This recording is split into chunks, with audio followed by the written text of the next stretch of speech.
Selamat pagi dan salam sejahtera saya ucapkan kepada pensyarah kami, Dr. Lau, untuk kursus GWCP, penulisan akademik. Kami dari kumpulan 2 akan membentangkan tugasan pentadsiran berterusan untuk persembahan kumpulan. Kumpulan kami terdiri daripada Majdah, Vincent dan saya sendiri Nurfaliza. Bagi pembentangan kami kali ini, kami menekankan 3 elemen penting iaitu keutuhan wacana, kejelasan dan penggunaan sumber rujukan. Dalam penulisan yang berkesan, terdapat beberapa elemen penting yang perlu diberi perhatian seperti keutuhan wacana, kejelasan dan penggunaan sumber rujukan. Ketiga-tiga aspek ini membantu memastikan isi disampaikan secara tersusun, mudah difahami dan disokong oleh maklumat yang sahih.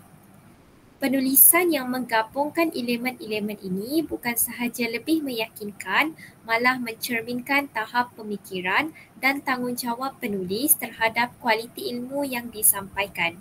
Oleh itu, hari ini kami akan menjelaskan dengan lebih terperinci tentang 3 aspek tersebut. Untuk menjelaskan aspek pertama, saya menyerahkan kepada Vincent untuk meneruskan pembentangan. Silakan.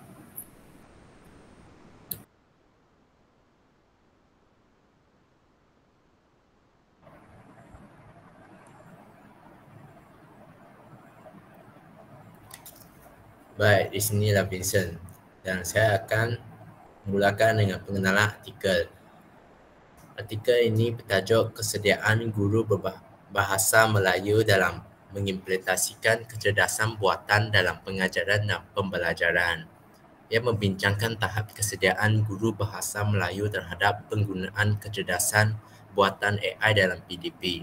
Kajian ini mendapati guru menunjukkan tahap kesediaan yang tinggi dari aspek pengetahuan, kemahiran dan sikap.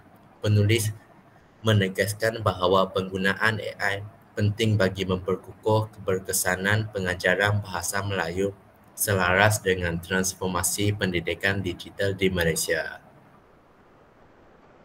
Dan pada mula-mulanya, saya akan menganalisis keutuhan wacana dalam artikel tersebut.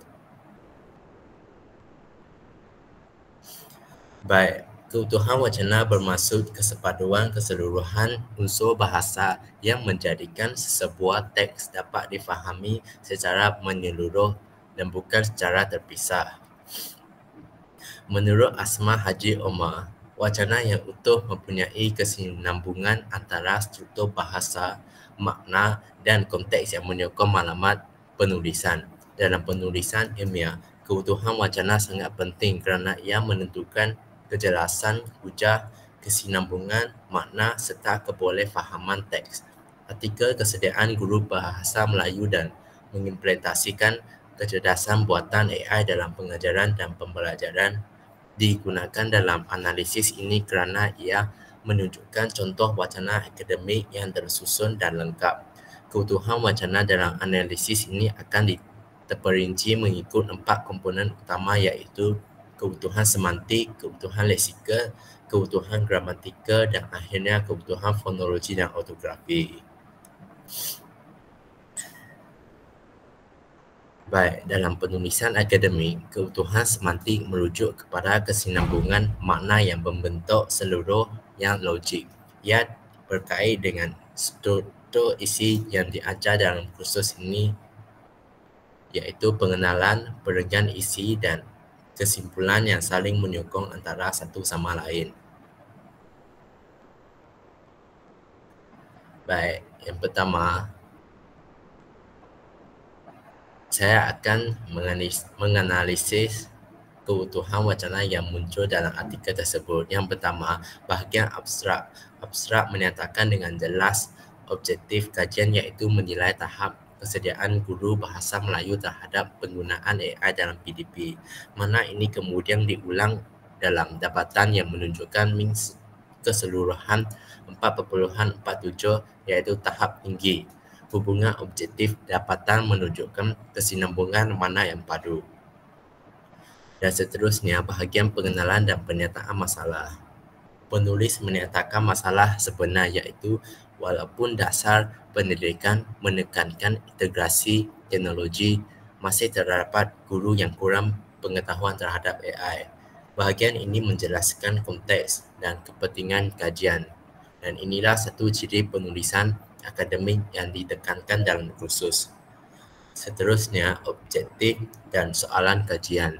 Dua objektif dikemukakan secara jelas, iaitu menilai tahap kesediaan guru dan mengenal pasti faktor yang mempengaruhi penerimaan AI. Bahagian metodologi dan dapatan menepati kedua-dua objektif ini, menandakan keutuhan semantik terpelihara. Baik, selepas ini perbincangan dapatan. Dapatan kajian dikaitkan dengan hasil kajian terdahulu oleh Chair dan Muhammad Helmi yang menyokong bahawa guru semakin yakin menggunakan teknologi digital. Ini menunjukkan kesinambungan semantik antara dapatan dan teori sokongan.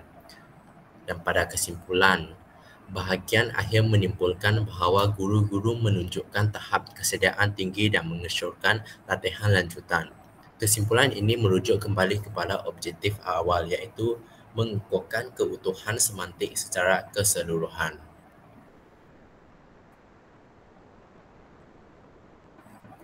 Baik, selain itu, terdapat juga keutuhan leksikal. Proses ini menekankan pemilihan kosakata akademik yang sesuai dan konsisten. Keutuhan leksikal membantu memastikan istilah dalam penulisan tidak bercampur aduk dan menyokong tema utama.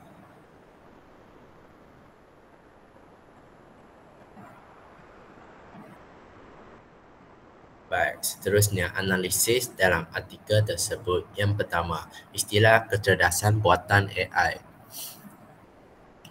Frasa ini diperkenalkan dalam bentuk penuh dan kemudiannya digunakan secara konsisten di seluruh artikel dan tiada pencanggahan dengan istilah lain seperti teknologi pintar atau sistem otomasi. Seterusnya, istilah kesediaan guru yang muncul dalam tajuk objektif, dapatan dan kesimpulan. Keseragaman istilah ini mengukuhkan fokus wacana terhadap subjek utama. Dan selepas ini, sinonim terkawal. Penulis menggunakan sinonim seperti penggunaan AI dan pengintegrasian AI untuk mengelakkan pengulangan tetapi mengekalkan makna yang sama. Ini menepati amalan penulisan akademik yang digariskan dalam kursus. Seterusnya, penggunaan akronim. Akronim diperkenalkan dengan betul dalam artikel tersebut, seperti pengajaran dan pembelajaran PDP, dan seterusnya digunakan secara konsisten. Dan akhirnya, konsistensi terminologi statistik. Istilah seperti purata min, skala Likert, tahap tinggi dan responden digunakan secara seragam. Ini mengekalkan gaya bahasa penyelidikan kuantitatif yang formal.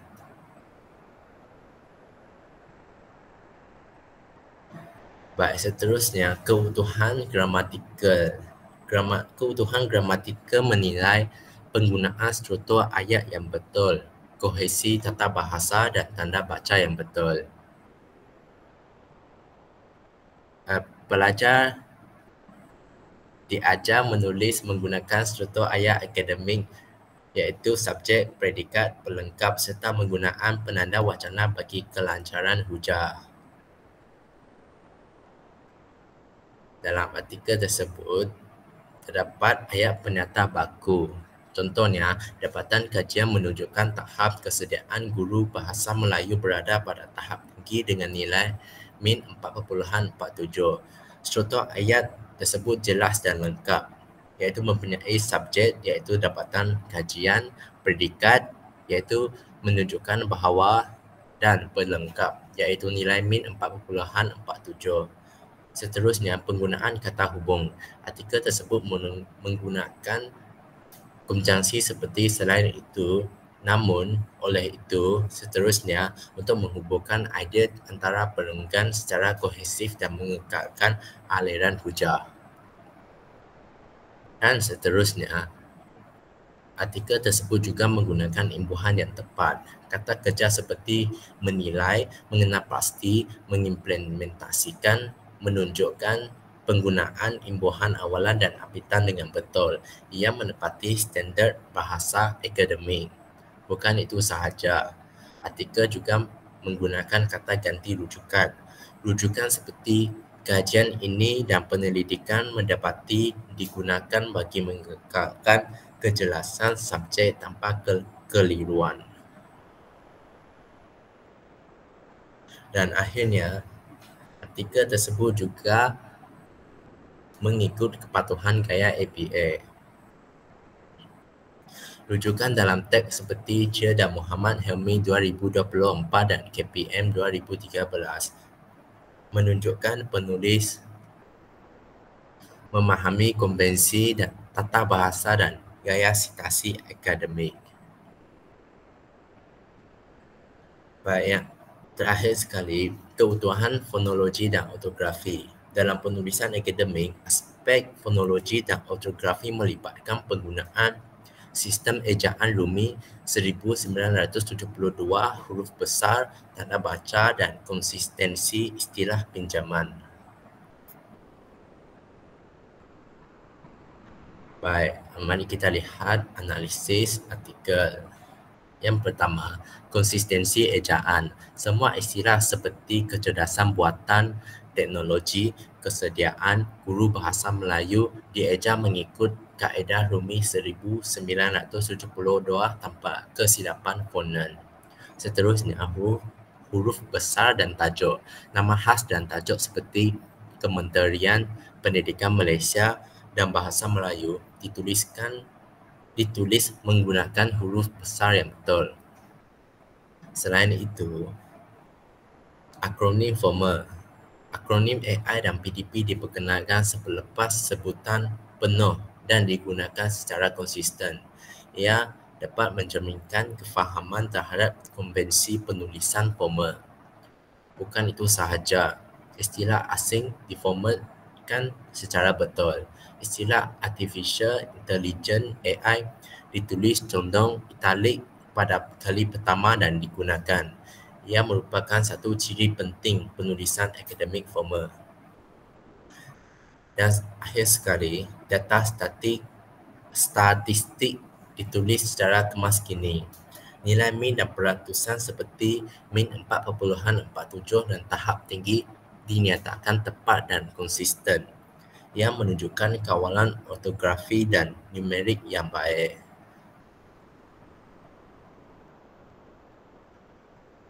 Dan kesimpulan analisis keutuhan wacana artikel. Berdasarkan analisis keutuhan wacana artikel ini, jelas bahawa penulis berjaya mengekalkan kesepaduan makna, keseragaman istilah, ketepatan tata bahasa dan ejaan. Artikel ini bukan sahaja menunjukkan penguasaan terhadap bidang kajian tetapi juga mempamerkan kemahiran penulisan akademik iaitu menulis teks ilmiah dengan struktur dan isi yang teratur, menggunakan bahasa yang baku dan gramatis, mematuhi konvensi ejaan dan rujukan akademik, menunjukkan keutuhan wacana yang mantap. Oleh itu, dapat disimpulkan bahawa artikel ini mencapai keutuhan wacana pada tahap yang tinggi dan boleh dijadikan model rujukan dalam latihan penulisan akademik pelajar universiti. Sekarang saya serahkan kepada Majidah.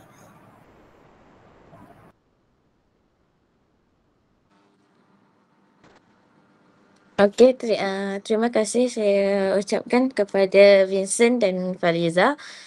Seterusnya saya akan sambung pembentangan kita pada hari ini dengan menjelaskan tentang kejelasan artikel. Kejelasan artikel membawa maksud sebagai kejelasan dalam penulisan merujuk kepada kemampuan menyampai idea secara tepat, mudah difahami dan tidak mengelirukan pembaca. Hal ini dapat memastikan mesej yang ingin disampaikan dapat diterima dengan jelas tanpa perlu ditafsirkan secara berlebihan. Ciri-ciri kejelasan dalam penulisan adalah bahasa yang mudah dan tepat. Kita perlulah menggunakan perkataan yang sesuai dengan konteks dan elakkan istilah yang terlalu teknikal tanpa penjelasan. Yang kedua adalah struktur ayat yang teratur. Ayat disusun dengan subjek, predikat dan objek yang jelas. Elakkan ayat yang terlalu panjang atau berbelit-belit. Yang ketiga adalah penggunaan istilah yang konsisten. Istilah yang sama perlu digunakan sepanjang penulisan untuk mengelakkan kekeliruan.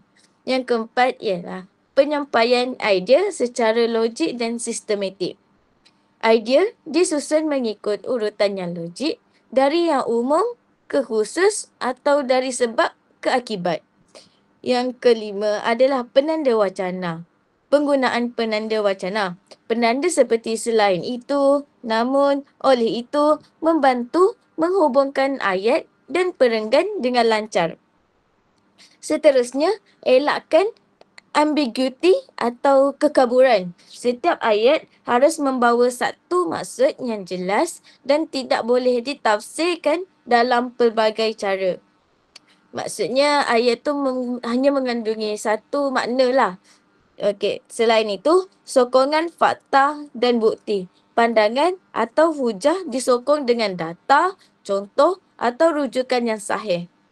Dan yang terakhir sekali adalah nada objektif dan tidak emosional. Penulis yang jelas tidak bersifat berat sebelah atau terlalu emosional. Sebaliknya, berfokus kepada fakta dan hujah rasional.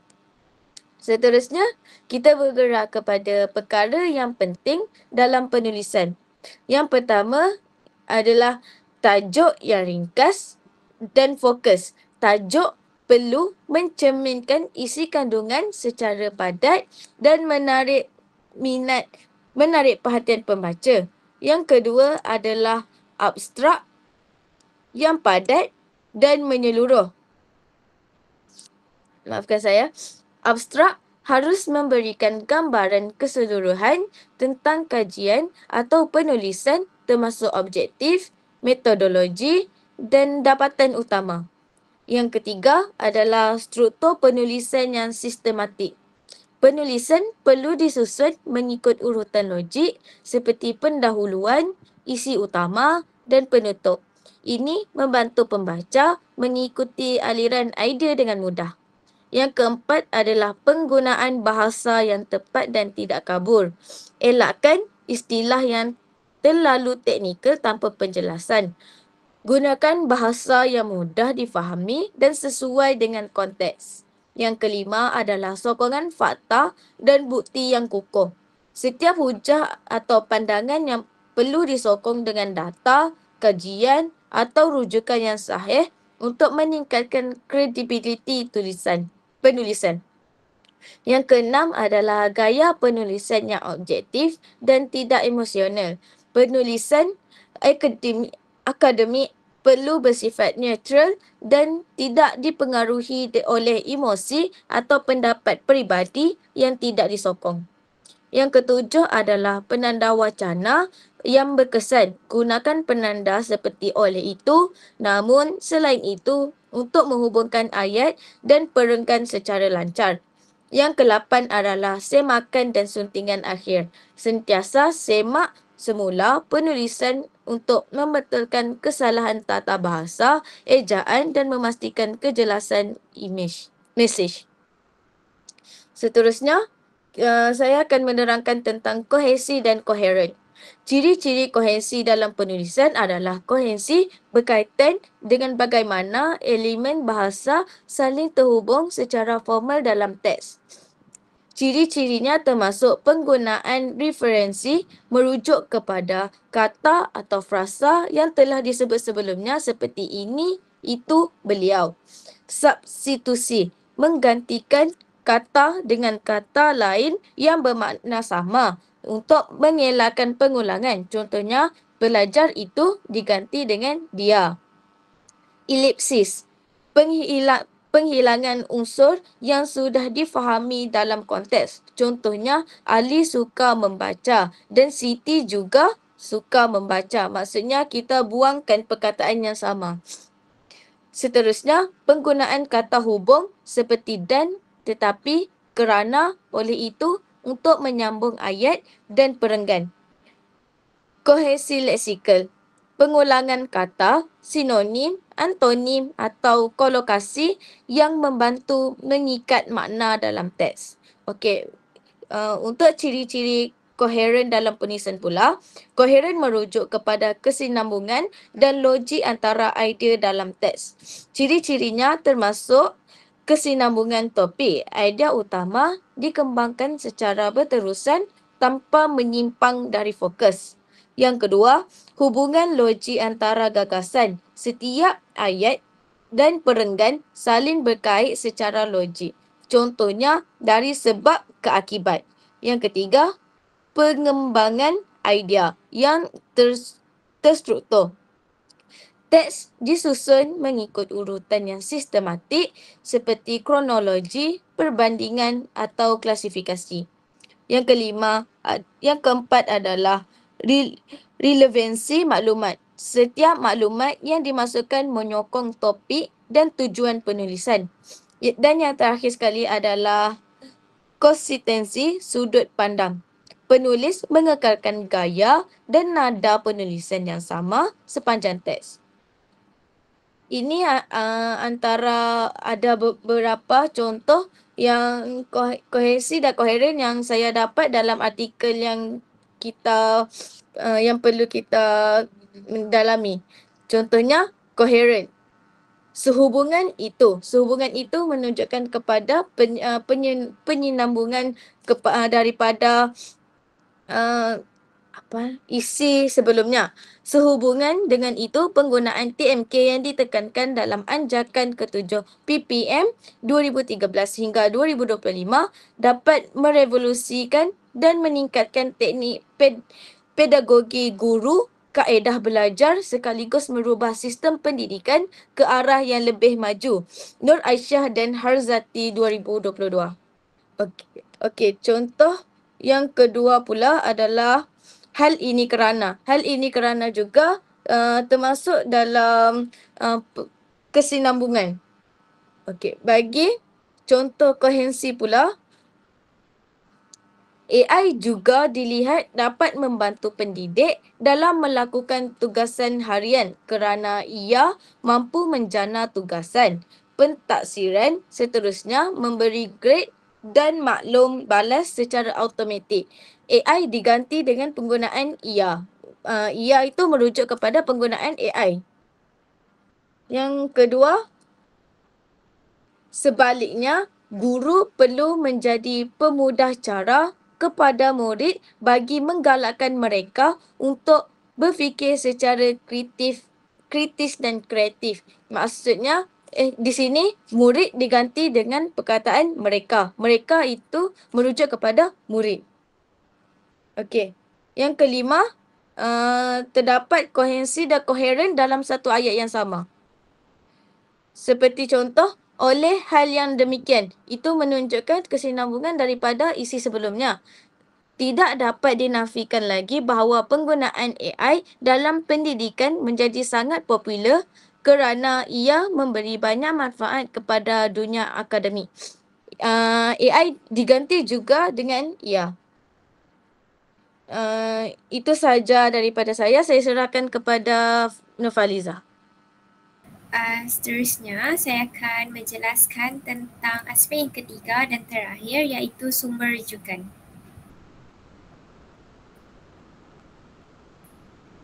Definisi ringkas bagi sumber rujukan ialah sumber rujukan merujuk kepada bahan atau dokumen yang digunakan sebagai asas maklumat dalam penulisan akademik, kajian atau pembelajaran. Sumber rujukan boleh dalam pelbagai bentuk, antaranya teks, visual, audio atau digital dan selalunya berfungsi untuk menyokong punca, fakta dan pendapat yang dikemukakan oleh penulis dalam sesebuah penulisan akademik. Next. Terdapat banyak tujuan kenapa kita memerlukan sumber rujukan yang kukuh dalam sesebuah penulisan. Antara tujuan utamanya adalah menyokong penulisan dengan maklumat yang sah dan boleh dipercayai. Ini menunjukkan bahawa maklumat yang digunakan adalah berdasarkan sumber yang sah dan sahih. Yang kedua, membantu pembaca menelusuri semula maklumat asal. Ini membolehkan pembaca boleh merujuk semula kepada sumber asal untuk mendapatkan maklumat lanjut. Dan yang ketiga, memastikan penulisan bebas daripada plagiat.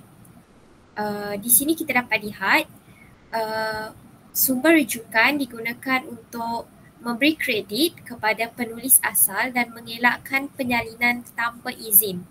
Di sini, sumber rujukan berfungsi sebagai sebahagian daripada etika penulisan ilmiah yang diiktiraf secara global untuk mematuhi etika akademik. Seterusnya, jenis rujukan ada 3, iaitu primer, sekunder dan tertier. Bagi rujukan primer iaitu utama, maklumat asal yang belum ditafsir. Selalunya rujukan primer adalah dalam bentuk tesis, laporan kajian, temu bual atau data mentah yang masih belum ditafsir oleh mana-mana penulis. Rujukan sekunder pula merujuk kepada tafsiran atau analisis terhadap sumber primer.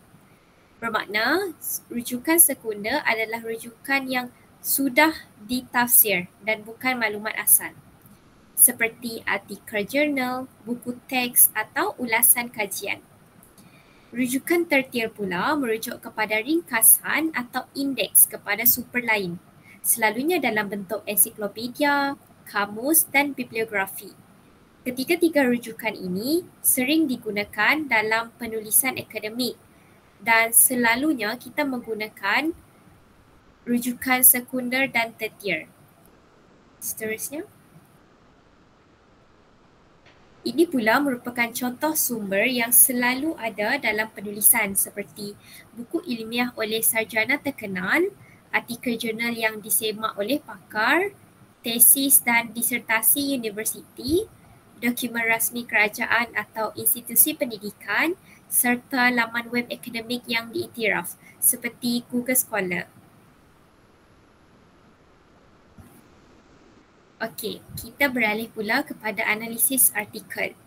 Kita dapat lihat penulis dalam artikel yang telah kami pilih untuk dikaji menggunakan banyak sumber rujukan dari pelbagai sumber. Seperti yang kita dapat lihat, untuk definisi, seperti perenggan tersebut. Oleh itu, penggunaan kecerdasan buatan atau artificial intelligence AI merupakan salah satu perkembangan teknologi yang mula dikenali dalam bidang pendidikan. Budi Sulistyo et al. 2024.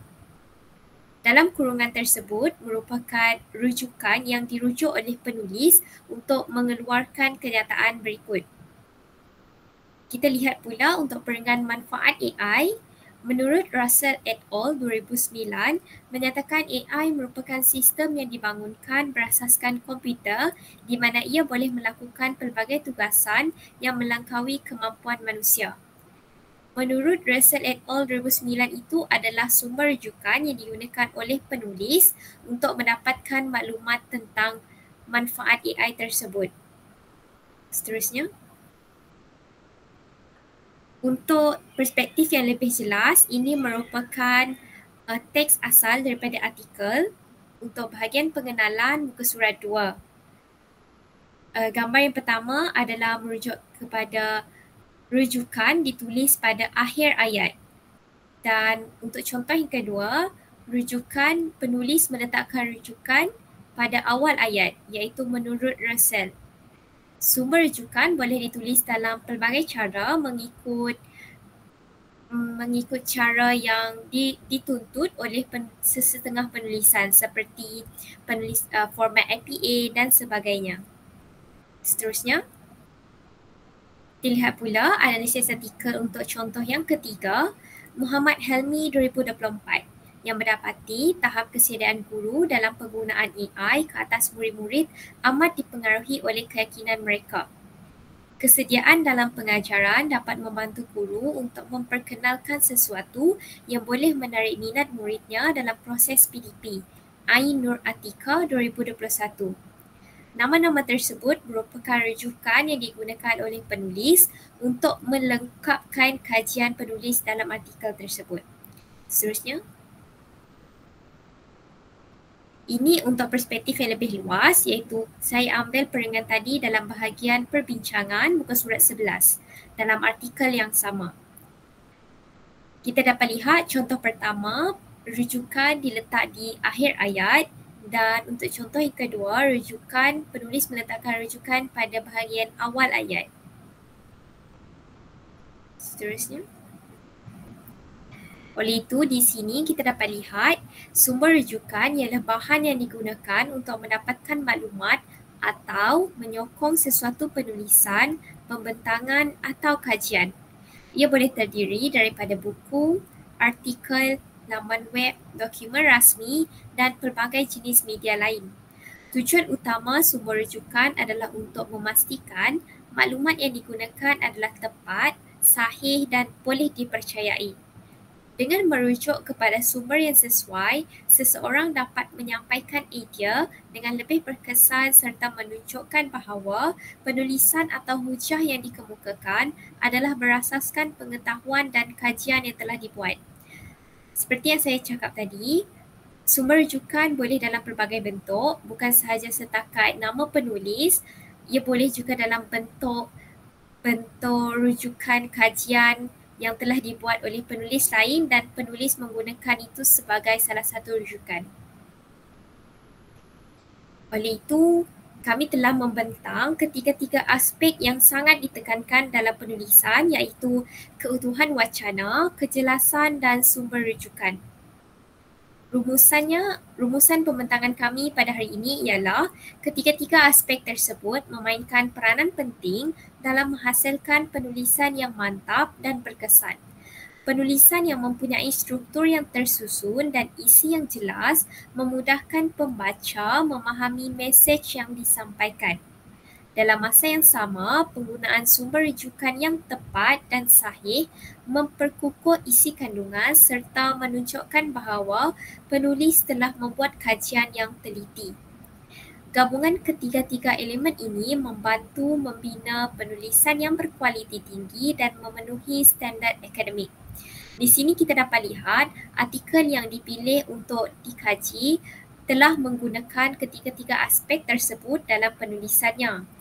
Kita tahu bahawa artikel tersebut sangat-sangat menekankan ketiga-tiga aspek tersebut dan telah menunjukkan struktur penulisan yang sangat baik.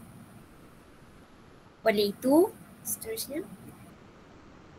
Oleh itu sahaja pembentangan persembahan kumpulan daripada kumpulan 2 dan kami ingin mengucapkan terima kasih kerana telah mendengar dan semoga pembentangan persembahan kumpulan kami dapat memberikan input dan info yang berguna untuk meningkatkan mutu penulisan akademik pada masa akan datang.